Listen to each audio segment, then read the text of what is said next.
জামাতের আকীদা সম্পর্কে আলেমদের মধ্যে মতভেদ রয়েছে, এ সম্পর্কে আপনার মূল্যবান মতামত প্রত্যাশা করছি। আরে বাবা, জামাতের শিবিরের মাদ্রাসা আমি 30 বছর পড়াইছি, তা আমি তো সবচেয়ে বেশি আকীদা ওদেরকে শিখাইছি। তা আকীদা খারাপ হইলে কি আমি আমার চোখে পড়তো না এগুলি? দিগন্তে বসে আলহামদুলিল্লাহ, এই দেশে আকীদা খারাপ এটা বলার কোনো সুযোগ নাই, এটা বলার কোনো সুযোগ নাই। কিছু মাসলায় ওই যে একতলাপ একটু থাকেই, এটা আকীদের মাসলা না, এটা হলো সিয়াসিয়াত ইজতিহাদিয়াত, রাজনীতি হলো ইজতিহাদের বিষয়। আমি ইজতিহাদ করছি, গবেষণা করছি, আমার গবেষণা এটা উত্তর দিকে সমাধান, আপনি গবেষণা করেছেন, আপনার গবেষণা দক্ষিণ দিকে সমাধান।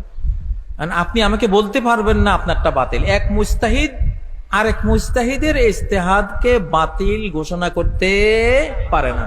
ইমাম আবু হানিফা এটা বলতে পারেন না যে শাফির সব মাসলা বাতিল, এটা বলার অধিকার নাই। ওনারটা ওনার হিসাবে ঠিক আছে, উনি ভুল করলে 1 সওয়াব পাবেন, শুদ্ধ করলে 2 সওয়াব পাবেন। ভুল করলে রসগোল্লা একটা পাবেন, ভুল না করিয়ে শুদ্ধ করলে রসগোল্লা কয়টা? আল্লাহু আকবার। হাকিম বা কোন মুজতাহিদ গবেষণা করে যদি সঠিকটা বের করতে পারে, ডাবল পুরস্কার।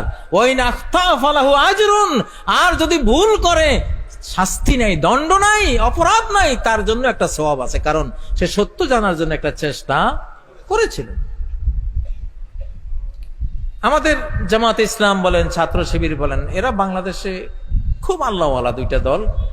এরা যেই কোনো হক কথা মানি নাই অকাতরে, কোরআন সুন্নাহর সত্যটা বুঝতে পারলে এরা মেনে নেয়। আমি দেখছি, আমার সারা জীবনের অভিজ্ঞতা। যাই হোক, এখন আর একটা ক্ষেত্রে আমি বলছি, এই দেশে যদি অর্থনৈতিক কোনো অলিয়া উলিয়া থাকে তাহলে হলো এরা।